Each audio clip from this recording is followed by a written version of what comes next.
All right. Well, that's a perfect break. I think it's time to start. Welcome, Ted Jenkins. How are you today, sir? Good morning. So let me give you a proper introduction. We're friends, so sometimes you take latitude with friends, but I think you deserve when I read your bio, I'm like, man, this guy deserves a proper introduction, friendship aside. And welcome to Conversations with a Millionaire. And the undertone or the subcontext is it's not really about the money. It's about a wealthy mindset and a wealthy lifestyle and wealthy habits.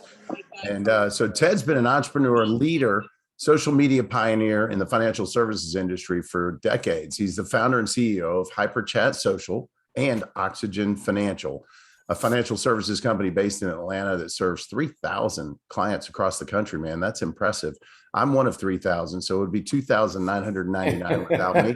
And I've enjoyed about a 65% return since joining up with you just a couple of short years ago. So I'm grateful for your expertise and success in helping me build wealth. So thank you. If anybody's interested, we'll post that website, oxygenfinancial.net, in the chat. You're a weekend personal finance expert on CNN. You're much like a celebrity in town for sure, and a featured guest on for the Wall Street Journal. And you run top finance blogs, and one of them in the country, in fact, called yoursmartmoneymoves.com. We'll also post that in the blog. And your goal is to focus on helping people build wealth and expand businesses through unique social media marketing and targets a lot of the X and Y generations in your personal practice. So I think you're way ahead of your time and in terms of your approach. And we were blessed to have you a few years ago. I think maybe less than a few, probably a couple of years ago. And you came in and spoke at our leadership academy, and it had an indelible impact on me. And a lot of the attention and energy was around LinkedIn and social media and building relationships strategically. And I would like to touch on that today. But the context of this conversation is a little more around just you, the person, and how you got here and some of the mindset and experiential path, hurdles and opportunities that you had to take to reach, the status and the place that you are Sure. today as a person. And so maybe the best way to start, Ted, is just back up the conversation to what's an early Ted Jenkins look like, and where did you come from, and a little bit about your childhood and evolution through education. Yeah, sure thing. Thanks for having me, first of all, on the program today. Exciting topic. I grew up in central New Jersey. I had one of those families that moved out of New York and the Brooklyn area. And when I was just really 3 or 4 years old in central New Jersey, they built one of the first planned townhome communities in the entire state of New Jersey. It was 3,000, 1,200 square foot townhomes in not a very large radius. And we basically, all of us went to school in almost an annex, if you think about it. It was just like a giant gymnasium is where we went to school. Hmm. And it really shaped the way that I thought about everything because, Rick, I didn't have a garage in my house. And I thought, growing up one day, there were two sides of the tracks in my town. It seemed like the wealthy area where all the people that had money lived, and then my area where everyone lived in a townhouse, and basically my mom drove a Vega, if you remember those cars, and I just kept thinking to myself, one day I want to be able to live on the other side of the tracks. I want to have a garage where I can park a car, and it started to shape my way to think about money at a very very early age. So how did you pick a path like so that's interesting and not uncommon for people who strive to have something. It's common that you don't have it and then you recognize value and attainment. What did it look like from, maybe young adult or school? Tell us a Yeah. little bit about that. Well, I had a natural affinity in school for math, as a kid, and then got heavily into finance and accounting. But I think really in the later stages of high school, when I was going off to college, is where it really set my path into getting into this kind of business because my father passed away. And when my dad passed away, my mom was a fifth grade school teacher, so she didn't make that much money. Probably still the most overworked, underpaid profession in America. And when he died, you never really think about mom and dad or and how they talk about money and stuff like that. And when I talked to my mom after my father passed away, he basically left her with $100,000 of credit card debt. He left her in shambles, no life insurance, Rick, no money. And my mom said, look, there's not much left here behind for you. So, when you go off to college here, figure it out and try and do something good with your life. And that kind of set me forth into this idea of I wonder if there's a way if I could help families down the road not have what happened in my family in terms of planning their own finances. And that really set the wheels in motion of what got me into a career path. Right. So you embarked into the path of school. How did you manage that without resources? I mean, what was that like? The path to just getting your feet on the ground without, you didn't get a free pass. I know a lot of our kids today, mine in particular, have it pretty darn good. And, they just picked a school, and it was quite simple in their world, but I also earned my way through school. What was that like? It was very difficult. I mean, I happen to have very good grades and very good SAT scores, and I was able to get almost a full ride to Boston College. And when I went to Boston College, it was a struggle. Boston College has got a lot of very wealthy families and wealthy kids, so it's tough seeing these kids in $150 polo shirts, and I'm wearing a ratty T-shirt and some jeans, and it got me deeper into that thinking. Like, I can get there someday. I can be like this someday when you're around that kind of wealth. And it was hard. I lived in bad apartments. Not in the high style of living that other people lived in when I lived off campus. And again, this is all that got me getting into this thought process of not only helping people with money, but it's like, boy, I want to make money so I Yeah. can live that way one day. Well, you can't help other people until you help yourself, right? I mean, that's one of the core tenets of success. It's in the airplane, if you decompress, the first thing they say is put your oxygen mask on first and then help your kids and your family.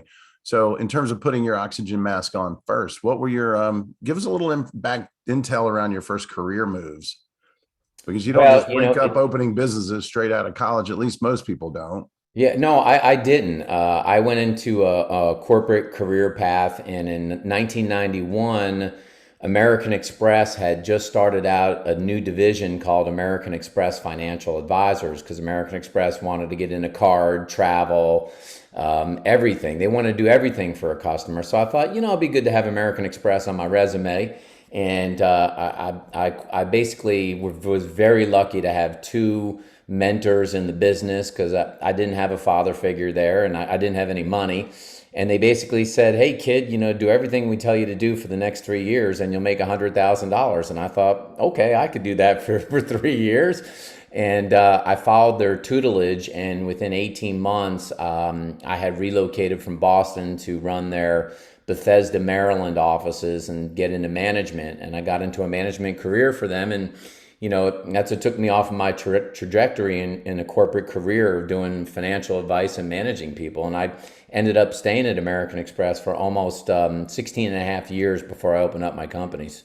Wow. So what do you think you mentioned your role models early on. What were the lessons and what did they tell you to do? What were the simple things I had a great boss there. There was this guy named Larry Post, and he was such a simpleton. And, even 30 years later, I realized the simple things that he said, make sense. But the biggest thing he taught me was work ethic. He said, all you have to do, Ted, is work harder than the next person and do that consistently over a sustained period of time, and your results will be leaps and bounds. And when you're in the trenches, your first year doing that, it doesn't make any sense because you don't see the leaps and bounds. Then in year two, you see it a little bit more. In year three, you see a gigantic one. And by year five, I was the youngest vice president in the history of American Express, running all the offices in the state of Maryland. And so, you don't see it right away, but I was sort of smart enough to be dumb enough to just follow whatever it is that he told me to do. But he also told me something else very interesting, Rick. And he used to say this thing. He said, Ted, when you think, you weaken the nation. And the first time he said that to me, Rick, I thought, man, you're pissing me off. Why are you telling me I'm stupid? And I realized over time, he wasn't telling me I was stupid. What he was saying is there's a reason that there are systems in place. And in any good business, you have to systematize what you do, not because you aren't smart enough to figure it out, but because any smart company has systems, and if you follow them, you're going to exponentially get growth. And so I learned over time not to be doing so much thinking, but basically, think about the systems and just run the systems. And he was really smart about that. So I have to say I've plagiarized his phrase many, many times, but it was great. It was great advice. We call that R&D, rip off and deploy. But you know what? It's not ripping off if someone gives it to you. That's a gift, and that's how the world gets better. Is you borrow from others' experiences and you apply them to Yeah. your own, and then you role model them. So that's awesome advice and feedback. So core tenets of the playbook that they gave you. I mean, hard work. Were there any other? How about any struggles along the way in the corporate world, and what led you to then open up your own Yeah, business? there were a lot of struggles. I think, one of the things that they taught me earlier is that a lot of people talk about IQ and how smart you are, but these leaders were very big in the early days of Daniel Goleman and teaching EQ Hmm. about emotional competence. And then they added a third piece of this they called AQ, which is the adversity quotient. And we talk about these things all the time about being able to not have bad days, to be able to lessen the valleys and peaks in the roller coaster. And really, they in the playbook, that what they taught me to do is how to become more emotionally competent and better at being good around overcoming adversity. So when those valleys happen, and they will, I could quickly get myself out of those ruts and get back on the train track, so to speak. And they're very, very good about teaching me that. Man, that's a real gift too. And that I'm sure parlayed well into your own independent strategy, along the line. I mean, you're a serial entrepreneur on many levels. And in our conversations, I know you to be, and you're a voracious learner. And so talk about your transition from corporate America. And we've got, most of the people watching are going to be professional real estate agents in our leadership team Yeah. running them, who are all entrepreneurs who wake up, and if they don't go hunt, they don't eat.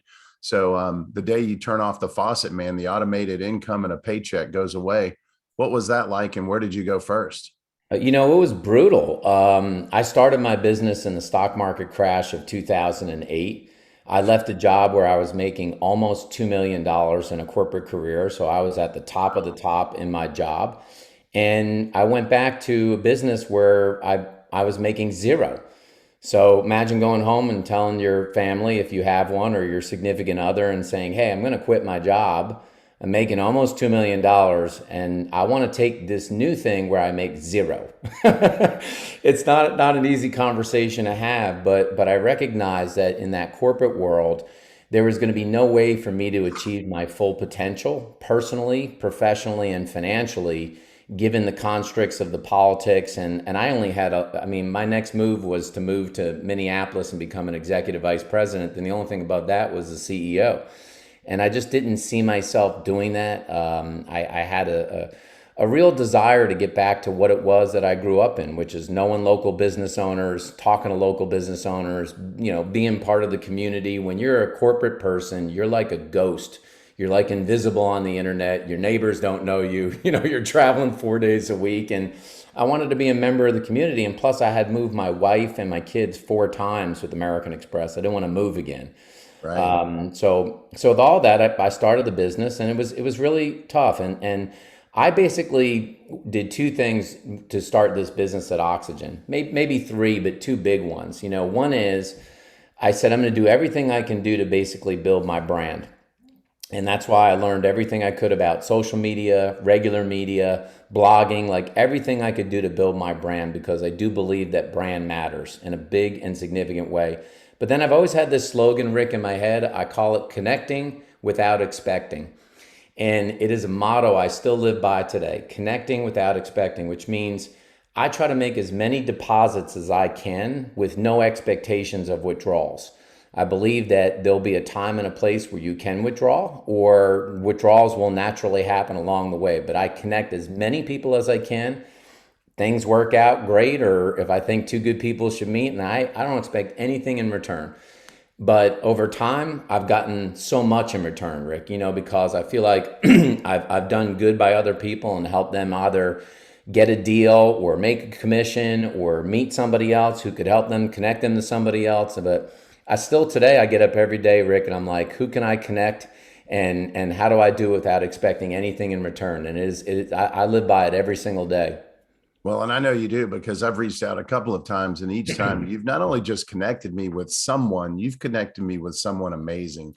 And so I think when you come from contribution and you're unattached to the outcome, and there's no expectation of of significant reciprocity, man, the right people show up and are generous and what I've learned about your connecting is that when you refer someone, they're excited to hear from me, and the expectation that I'm of the caliber that you would represent, so the pressure's on, but I enjoy that pressure. And I know for a fact they're going to be quality and expert, have expertise in the area that I've asked for. And so you've done it time and again, and the law of reciprocity is alive and well. And I'd say for realtors, probably the number one thing to get your head around is how can I become a more significant connector? And I love the saying, I love connecting without expecting.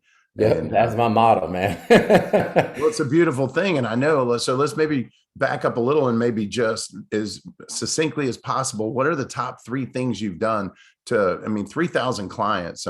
How do you go from 0 to 3,000, and maybe start with like what the timeline trajectory was to give us some scope? Yeah, so back in 2008, my main strategy wasn't TV at first. It was to get on the radio. And I honestly, to tell everyone on here, I knew nothing about radio at all. I really didn't. I was never on the radio, hadn't done radio, but I knew that I needed to get in front of people and be able to tell our story. So we work with a sports radio station here called 790 The Zone Sports Radio. Mm-hmm. And I was doing a morning segment around finance with a group called Mayhem in the AM. It was Steak Shapiro, Nick Cellini, Chris Domino, and Sandra Golden. And then about a year later, the regular guys, they were on here a long time on the radio. Larry, Southside Steve, Eric Von Hessler, and Tim, they wanted me to be like their Tuesday guy to just come in and talk about whatever money topics are going on. And I did that show for 8 years. And that initial thing with 790 The Zone kicked me into that. It kicked me into that radio stuff. But, that was really big for me. Radio was very, very impactful because a lot of people got to know me and got to know a lot about Oxygen. And that's eventually, Rick, what got me into headline news here in Atlanta back in 2013. So I've been doing headline news every weekend now for, 8 years on TV. I'll go on this weekend, Saturday morning and Sunday morning. It's every weekend. So that was big. Blogging was really big. Blogging is a grind. If you do podcasting, it's a grind, but you have to stay consistent with it over time. And so I've written 1,800 articles. And once you write these articles, they last on the internet. It's not like you're going to write an article and 20 people are going to hit you up for a listing if you're a real estate agent. But the more you write articles, the more that you put that social media stuff out there over time, your name gets bigger and bigger. And that blogging was really, really was a really big thing. And then I did do a couple of selective things in the early days. I joined a younger sort of board of the aquarium, Rick, and I spent 4 years putting charitable events together for the Georgia Aquarium. I ended up getting to have dinner and a round of golf at East Lake with Bernie Marcus, which was a really cool day. Not a great golfer, but it was a cool day to spend a day with a billionaire. I just made it an effort. Like every day, Rick, I was like, could I get out and do a breakfast, lunch, or a dinner? And I'm telling you, I was on the ground for the first 10 years of this business. I was either out in the morning or out at nights, 3 or 4 nights, every single day, just meeting people, shaking hands, getting visible. And so, look, I don't know if real estate is that much different. I'm in a contact sport. This is about at-bats. And so, as I mentioned, connecting without expecting. And then I just tried to get as many at-bats as I could till I built the brand. Yeah, right on. And coming from contribution, clearly on, by applying yourself to boards and opportunities to serve. So a day with a billionaire, I had that experience once too with where I invested in a nonprofit that I believed in. And the byproduct was a free day with Jeff Hoffman, the founder of Priceline.com in Cleveland. And it was pretty influential. And then you recognize two things, and I don't want to steal your thunder if you had the same observation. So before I finish my statement, what was a day like with a billionaire? What was it? Were there any takeaways or, advice or perspective or self-actualization or realization? Well, He was very angry politically. You know, it was a great day. I guess most, it just reminded you, even though he was a much bigger and maybe smarter and better entrepreneur, of the struggles of an entrepreneur. When he talked about the early days of Home Depot, and that the thing almost failed. And you're like, wow, Home Depot's got one of the greatest companies in the United States, but you don't think that back in the old days, like everyone's like, who's going to buy products from you? And they did. They almost failed, and that was just continues to give you hope that even if you think you're at that brink of failure, sometimes you're at the brink of success. But you have to just keep on staying true to what it is that your vision is and your mission and what you're trying to do. And it was fascinating. Man, that's cool. That's cool. And it's all about not quitting, frankly, and staying passionate about what you're into and where you're going, because people can feel you more than they hear you sometimes. I think that's a part of it too. And that's what I got from Jeff. And then align yourself with talented people who are complementary. And that's a big step forward for an entrepreneur. As far as your 1800, did I hear that right? 1800 blog posts or posts? Yes. Yeah, I didn't go to church on Sunday. I was writing 3 blog posts every Sunday. That kind of was my church. And it was hard. And I'm not a great writer. I will tell you all that, I'm not a great writer. I mean, so you might read something every once in a while, boy, like Ted's grammar is not that great. Guilty. But I try to write about all the things that I talk to with customers during the week, or topics that I found interesting or people ask me. And I've got some articles now that I get, 200,000 views a month. No, Wow. I get millions of views on some of my articles, and ones that you wouldn't think. Like, it was funny as I was messing around, Rick, with one, and I had some client who was Jewish, and they asked me in a meeting, what do you think I should give for a bar mitzvah gift? And I thought, I don't know. I did some research, and then I wrote this article about what do you give for a bar mitzvah gift, and I get 100,000 views a month on it. If Wow. you Google up what do you give for a bar mitzvah gift, like my article comes up. So it's super bizarre. But you never know always what's going to hit. Yeah, I think you kind of answered that question of how do you keep it fresh? And obviously, it's by keeping your eyes open to a need. As soon as someone hits you with a need that you solve, you've added value, and you tip the scales of the law of contribution.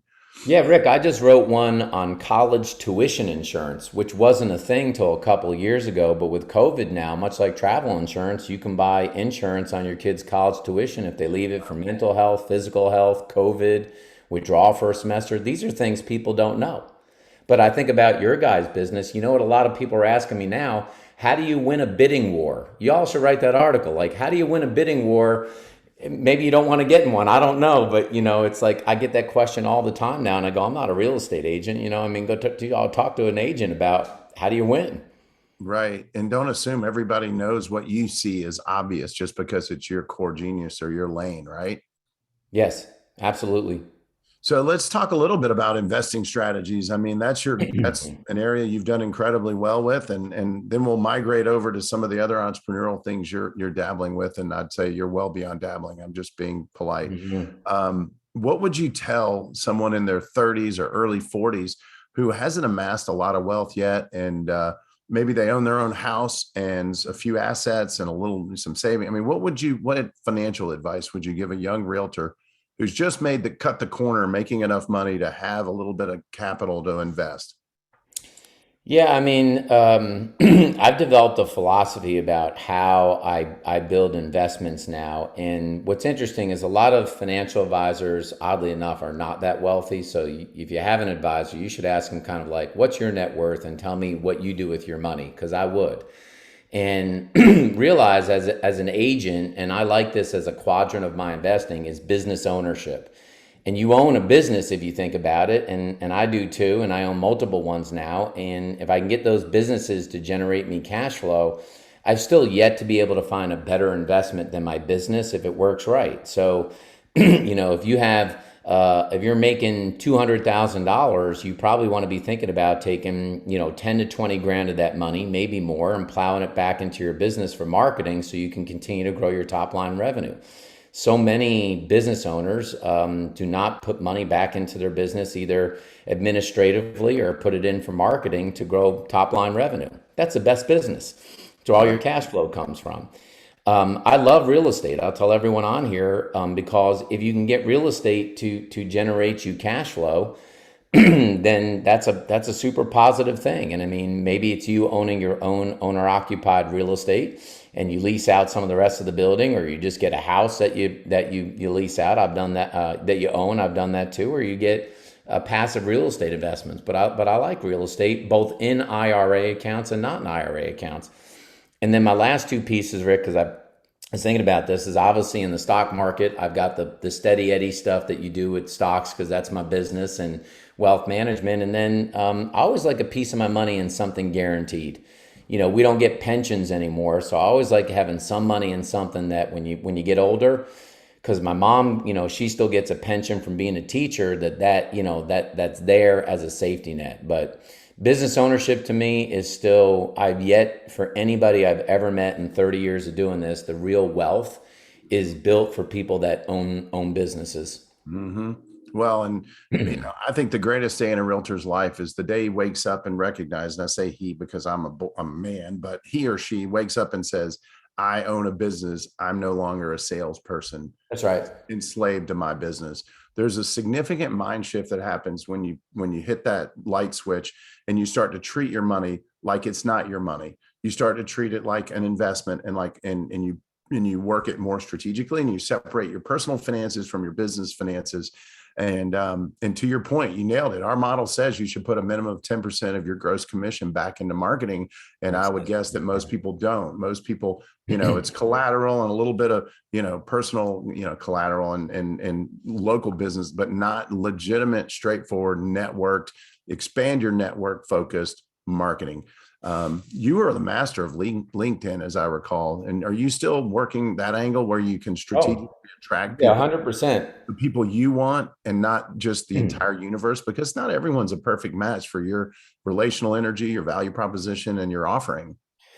No, I'm using it now. We've got a niche in our business with mass tort, personal injury, and class action attorneys in terms of some specialized tax planning that we do for them. So I target them, but there's a piece of software that I think it cost me $10 a month. It's called Linked Helper, LINKED Helper, linkedhelper.com.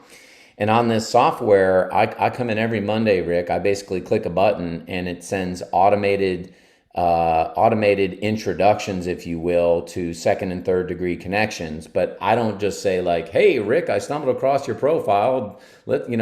I send them something like to an attorney and say, how would you like to use a specialized trust to be able to save lots of money in taxes here when you settle your next case? Let me show you the one part of the IRS tax code that even your CPA doesn't know about. Most CPAs don't because they don't specialize in attorneys.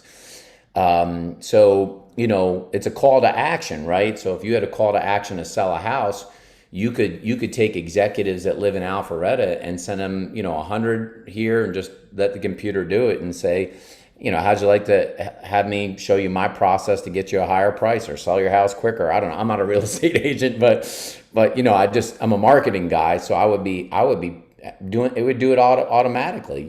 There's no work to it. It literally takes me like 5 minutes. So how long did it take to learn that? If you're an agent and you were to pull that up, is it self-managed and guided tour? It's pretty easy to learn it. I mean, honestly, if you wanted me one day to do a Zoom for everybody, in 30 minutes, I could train everybody on it. That's how easy it is. It literally would take me 30 minutes and All right. you'd all be able to do something to generate more activity every week. But now I've got 20 advisors in my business, Rick. They're doing it every week. So we send out thousands and thousands of messages. Ranging from companies that just had an IPO to school teachers. It just depends on the specialty of the advisor.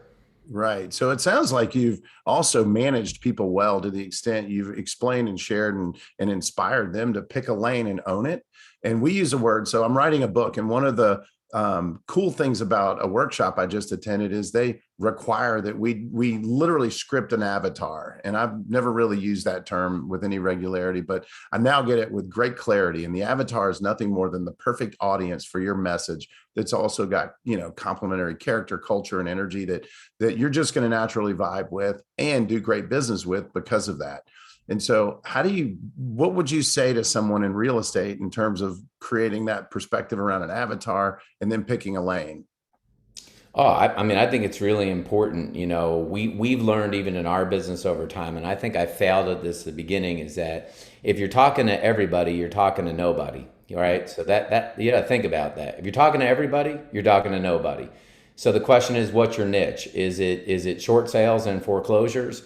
Is your niche multi-million dollar mansions? Is your niche just being in a part of Roswell? It is much easier to grow faster if you pick a small lane and you get nichey. Like we're nichey with attorneys right now, like I mentioned, in this space, and we'll probably bring in $400 million of new money this year because we have this niche and there's very few players in the space. So your competition actually thins out. Whereas if you said, "Oh, I'm a real estate agent. Where do you work?" "Anywhere in Atlanta. I'll go to Snellville. I'll go to Decatur. I'll go."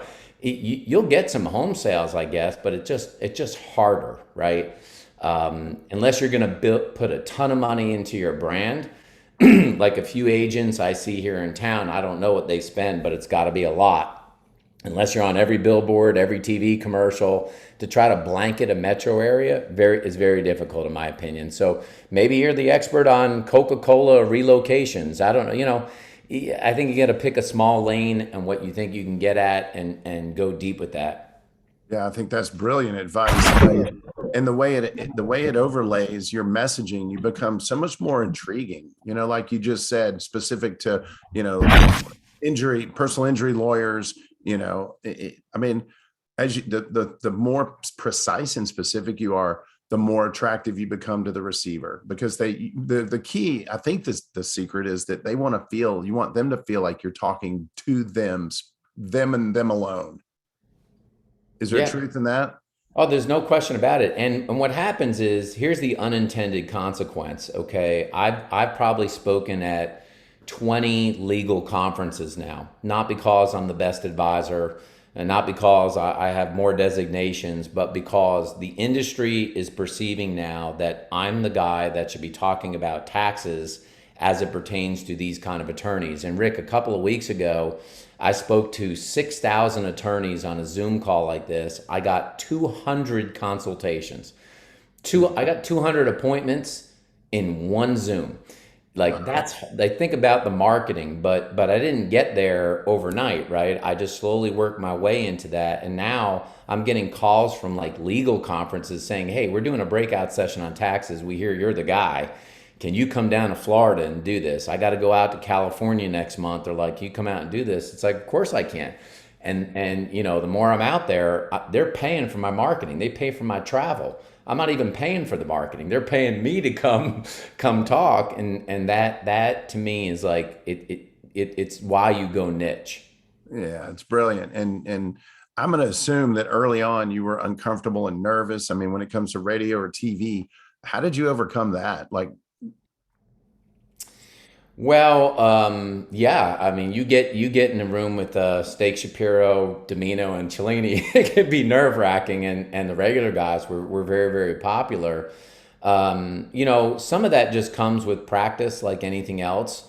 Live TV is very scary. The first time you go on CNN and you're sitting there realizing there's probably a few million people watching you, and you're not being taped, so you don't have a margin for error. It's very difficult, but. I really studied other guests that were on there. I think you can learn from other people. There's an attorney on there named Joey Jackson, who does CNN and headline news all the time. Joey is the best damn guest that I've ever seen. I called Joey and I said, "Joey, give me your pointers. How does this work? Why do you say this? Why do you do the cadence the way that you do? And you learn.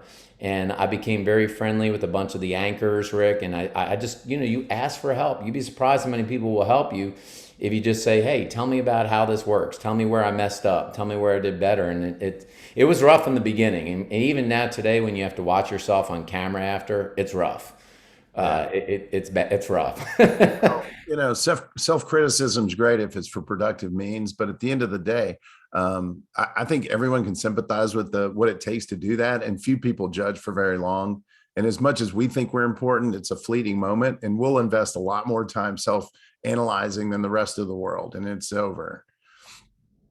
Yeah, and I think, if for any of you that do any of that media, I wouldn't have the expectation that you're going to do it and then your phone's going to ring with five more listings. What's going to happen is when you're in a competitive situation, the scales are going to tip heavily in your favor. And what it did for us is that it upscaled our client. There are clients that had 5 or 10 or $20 million that when I started the company, they probably would have never even given us a look.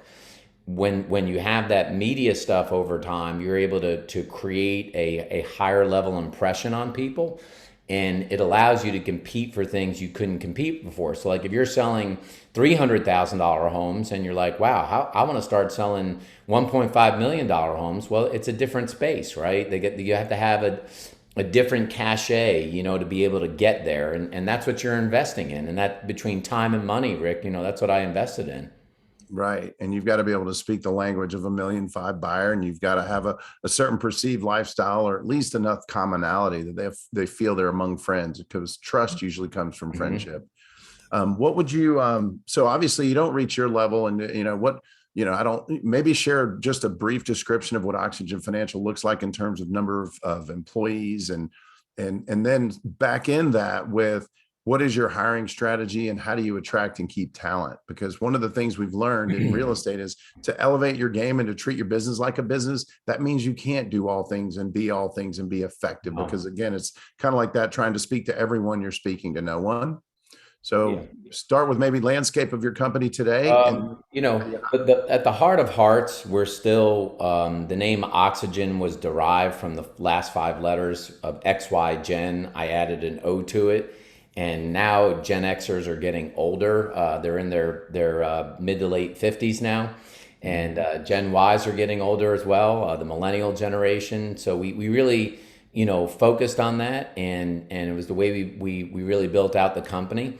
I had never thought about doing the company outside of Atlanta, Rick, until a couple of years ago.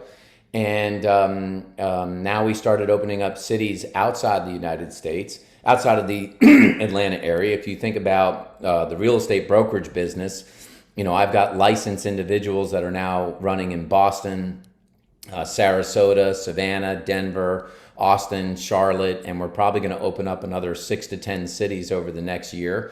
So we're almost 50 people now in the company. We're just a little bit north of $2.1 billion that we handle right now with the B.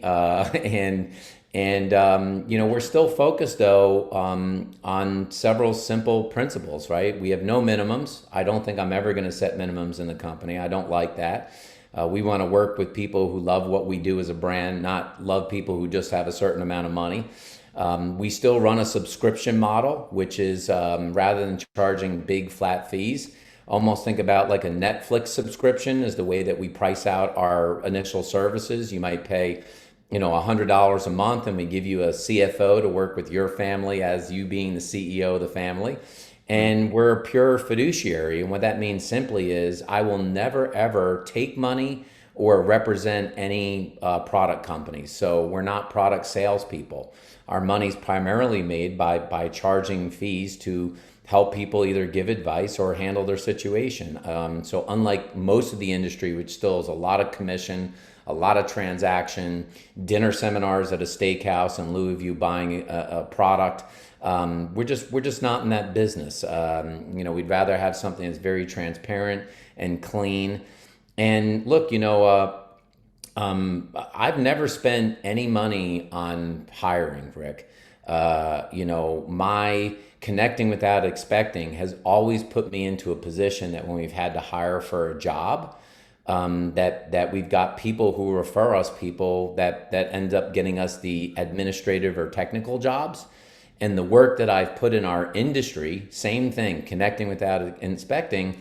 I'm able to start to talk to advisors now to open up cities, and they're fairly easy conversations because I'm not just a random guy that they've never heard of before.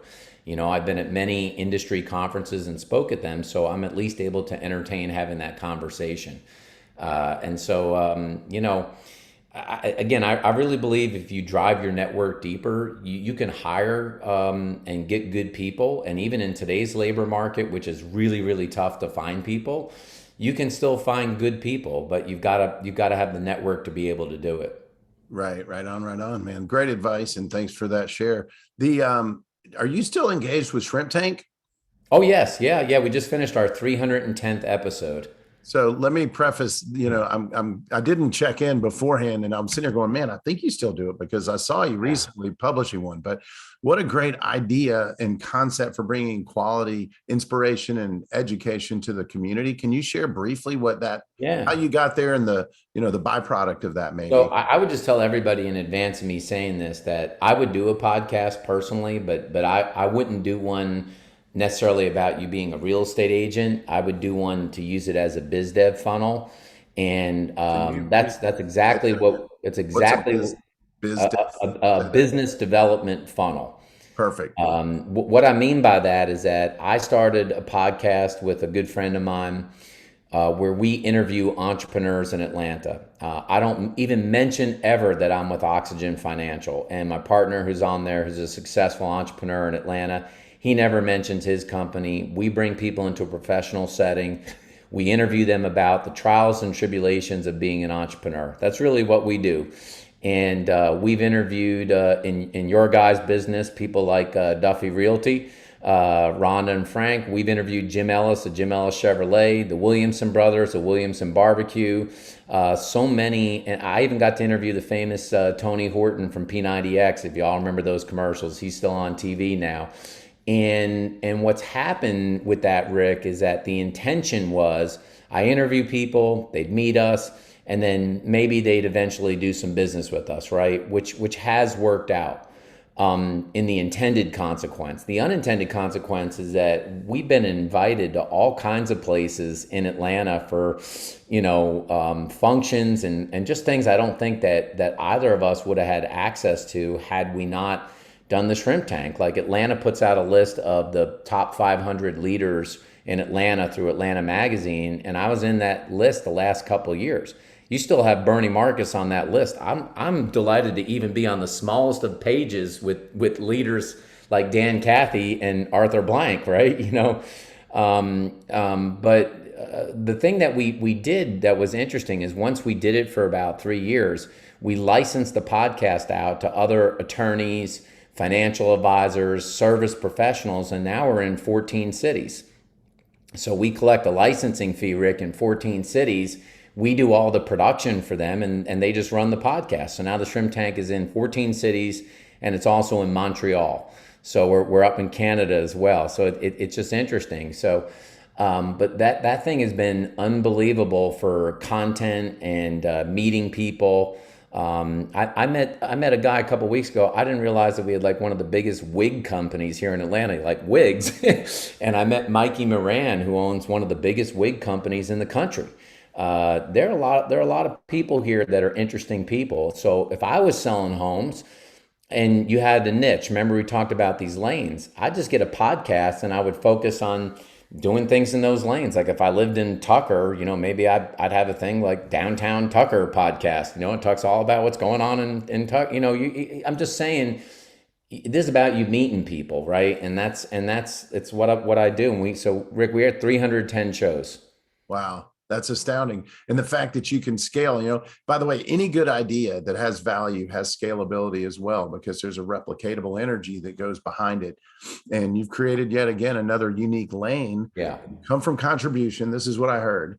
You don't ask for business, and you never. simply spotlight life lessons. And what I'm learning and seeing is that talented people who have succeeded want to give back. Like that's just a core tenet of being a good steward as a human being. Yeah. And we're often afraid to ask, but when your ask is, how can I have a conversation with you that benefits your world and the expanded world? Man, people light up. I mean, you invited me on the show, man. I was nervous and anxious, but also excited. And to be honest, it did lead to doing business, because after I watched you in motion and your mojo of contribution, who wouldn't want to be in business with someone who just wants to make the world a better place? And I would challenge everyone on the call and who listens later to, what is it? What's your core genius? How do you attract talented people? And then overlay that with a contribution that's undeniably unselfish. And when you come from that place, man, that's just magnetic for the right people.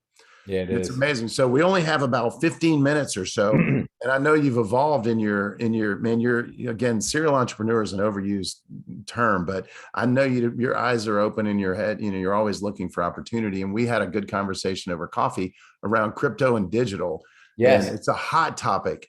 And many of us are kind of like, yeah, I don't get Bitcoin. I don't get, Dogecoin, other than Elon Musk, humor on Saturday Night Live, which was pretty darn funny, honestly. But his conversation literally wrecked it from what I can tell outside looking in. What do you know, and what would you tell a layman about the future of digital currency? Yeah, so full and fair disclosure, I've been for some time pretty heavy in crypto myself. But for most people, I would say it would be silly not to have a very small portion of whatever you do over time in cryptocurrency. I believe ultimately, Rick, there's an inevitability that all assets will be digitized. I think that's just an inevitability. Just think about those of you that have been around for a while and remember you used to have filing cabinets, and now besides the filing cabinet you store like your personal belongings in, you really don't have filing cabinets. And the government loses a lot of money because there's cash in the marketplace today. And ultimately, I think all assets will get digital. That being said, when you think about cryptocurrency, you really have to understand that there's two main lanes in cryptocurrency. There's peer-to-peer cryptocurrency, and that's when you hear something like the Bitcoin. And peer-to-peer currency means you could walk into Target and basically pay with Bitcoin. Now, you can't do that yet, but there are places that will take Bitcoin. But if you consider a basic transaction that happens at Target, it's actually very complicated. You pay with your credit card, you hear the ding button, you take your card out, and you assume the transaction is done. But actually, the transaction's just begun. Target's got to basically deal with American Express. Then American Express has got to do a come around and deal with you 30 days later. It's very, very clunky. So eventually, you're going to have more digitized assets or a way to basically pay for goods. The bigger piece, though, Rick, by far, is not the peer-to-peer currency. It's the blockchain. And you all have seen in your lives how much technology has evolved that some of your kids don't even know what a rotary phone is. You almost laugh when you talk about that stuff. Or even a cable box now. It's like, what's a cable box? Because you've cut the cord, and some kids won't even know what these things are anymore, and technology evolves. But you're going to hear a term over the next 5 years of something called DeFi, DEFI, or decentralized finance. And I'll give you a simple example, two of them of the blockchain. Some of you, if your kids or you had family members that ever traded cards at all, baseball cards or football cards or, things like that, all of that's basically going digital today. The NBA created something called NBA Top Shot. And now they basically sell virtual video clips that really are the trading cards of what kids will actually use in the future. And so being able to have a way to transfer or give a card to another person digitally is one way the blockchain will be used. I'll give you a simpler example. There's no reason that a bank should prostitutionally take 10% from you when you have to exchange your dollars for euros. Every time you got to exchange one currency for another, a bookie basically clips you for 10%. Well, once the blockchain is fully built out, you'll be able to exchange money for any other currency in the world very simply and not have to pay those kind of fees. So, these things are going to evolve over time. The simplest thing I would tell people is that you don't have to own one full Bitcoin or own one full coin of Ethereum, but I would just take a little dip into it. You could do it on a platform like Coinbase or Kraken, Kraken. But Rick, in town in here, for those of you that may have a little bit more money or a portfolio, I believe, Rick, their minimum is $10,000. They'll professionally manage a crypto fund for you with a company called Rubicon Crypto, Rubicon crypto.com. But Rick, there's no doubt in my mind, I've been doing this for 30 years, that it doesn't make sense to a lot of you today. But a lot of technology that you saw 10 years ago, that didn't make sense either. Most of you thought Blockbuster would be in business forever. And then Netflix was delivering DVDs to your house. And now all that's changed. When I got my first Motorola flip phone, I thought, Star Trek, here I come. Today, all that stuff's basically, it's gone by the wayside. You lose your mind without your phone right now. So I just want people to understand that technology is going to evolve, Rick, and it may take some time, but it eventually will be here.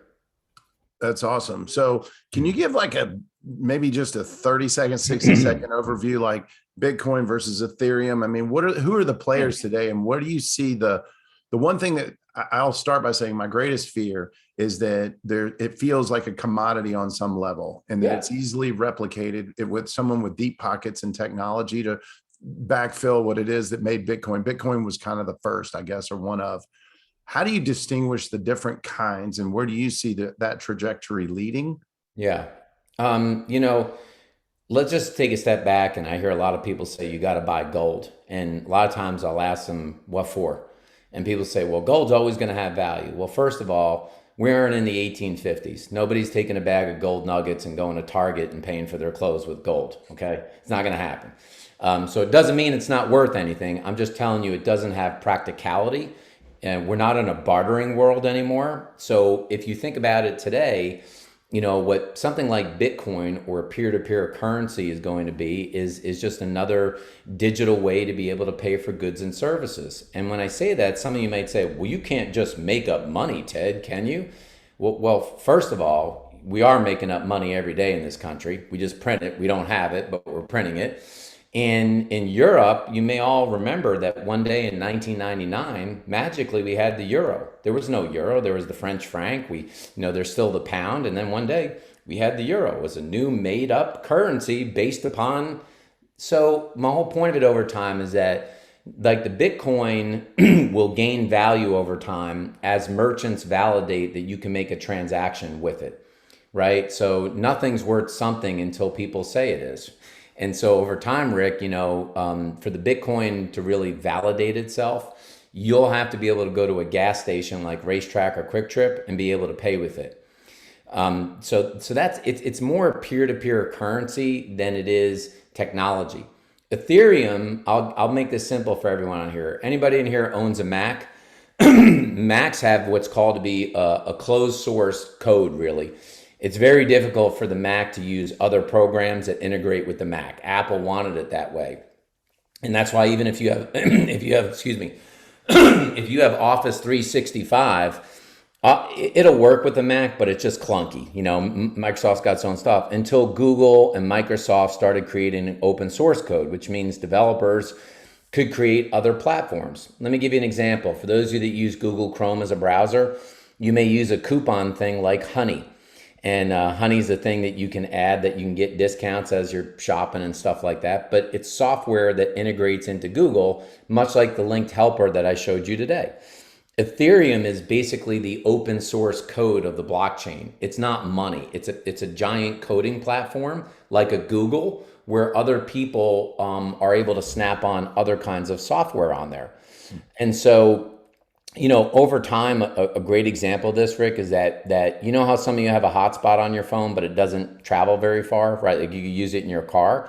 It won't be within 10 years that you could have a hotspot on the road, and you'll probably be able to do it 5 or 10 miles out from your car.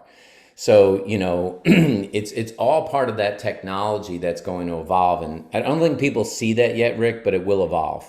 It's not simple, but it will evolve. Okay. So maybe and so as a layman in a first step, you suggest maybe looking at a fund or a way to just diversify your portfolio, making crypto a small part of it, and just so that you become familiar with the product and the evolution. Be common sense about it. It's going to be super volatile. If you can't keep your money in it for 5 years, I wouldn't even sniff it. And I probably wouldn't do more than 1%, maybe 2% of your total money in there. Got it. Cool. So let's want to close with a couple things. One, your favorite, I know you're a family guy. How do you counterbalance the amount of energy and the obvious Mm. success you've had doesn't Yeah. come without investing? What would you say best life lesson around family and experiences that are, create a holistic success story? So I'm going to say this, and this will be my only curse word for the entire broadcast, Rick, but I will tell you that I really believe balance is bullshit. And let me just tell you what I mean by that. Everyone wants to have perfect balance in life, Rick, spiritually, financially, family wise, personal time, career wise. Nothing is ever in perfect balance at all times. Okay. So sometimes you're going to have certain plates or balls that you spend more energy on, and doesn't mean everything else is going away. They're just less energy on it. So, I spend a lot of time, Rick, on my business, and I spend a lot of time on my family stuff. But there are a lot of other things I don't do. I don't have lots of like friendships. And you might go, oh, that's sad. Not for me. I got a handful of friends that I'm good with, and I don't need 100 of them. And that works okay for me. I have my own spiritual part to what I do, but I may not be as spiritual as other people. And I'm okay with that.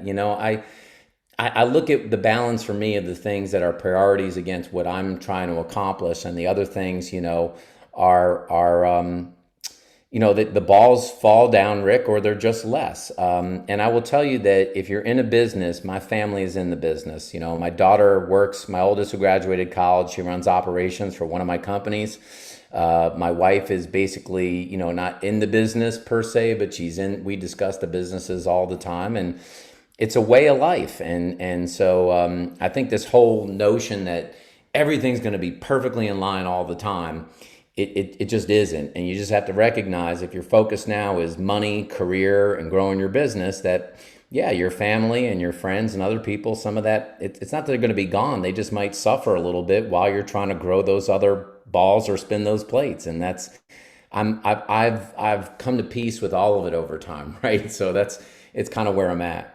Yeah, well, that's great advice, and I understand the perspective. And even Gary Keller would tell us, that it's about counterbalance. And when you get out of balance, the secret is not to stay out of balance so long that the suffering you described is mitigated or minimized, so that you don't have long term issues that you then have to rebuild and restructure.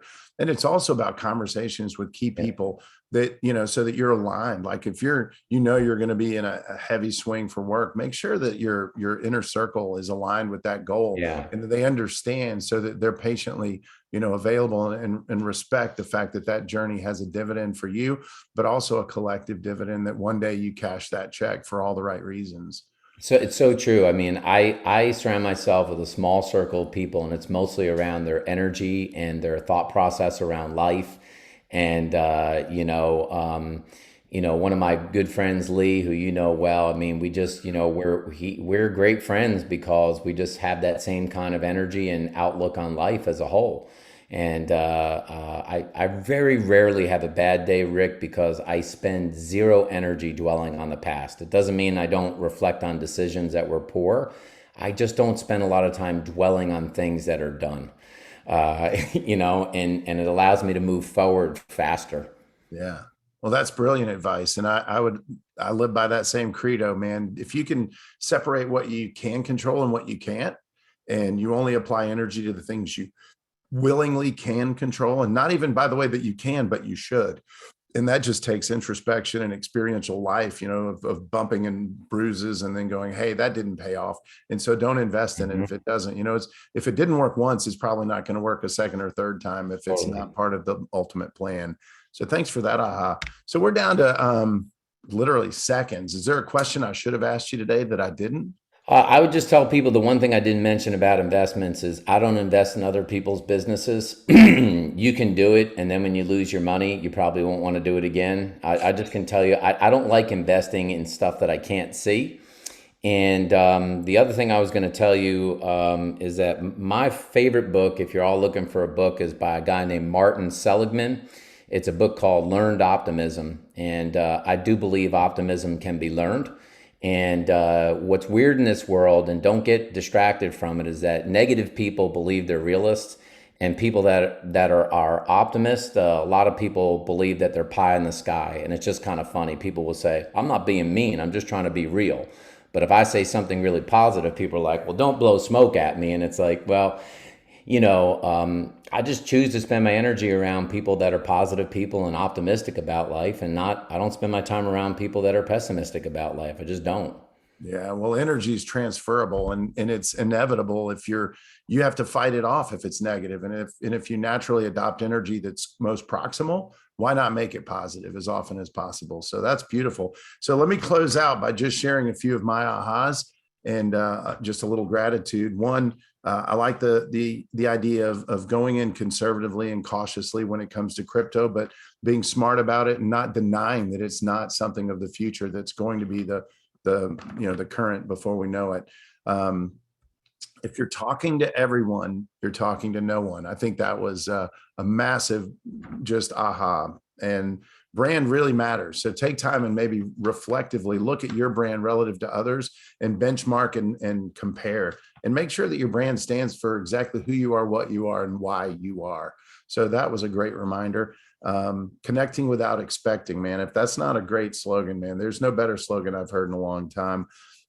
Your success also is attributed to asking for help and the ability. And I think it's the number one differentiator between the hyper successful and less successful is their willingness to own they don't have all the answers, and then to reach for help and lean into qualified, capable people that are excited to do that. And when you don't ask for help, you're actually dishonoring people by not helping them feel fully evolved and fulfilled in their goal, because good people want to help good people. Couple more, man. You were dropping bomb after bomb, man. IQ, EQ, and AQ. I thought that was a neat spin that I haven't really invested a lot of time in. This, the adversity quotient. We all get IQ and EQ. Realtors tend to be pretty good with EQ, IQ for the most part, for sure, because it's not rocket science. But at the end of the day, I think AQ may be the single most important area to work on in your life. Let's see if I've got any. And then the last thing is just learned optimism. I think that is a gift.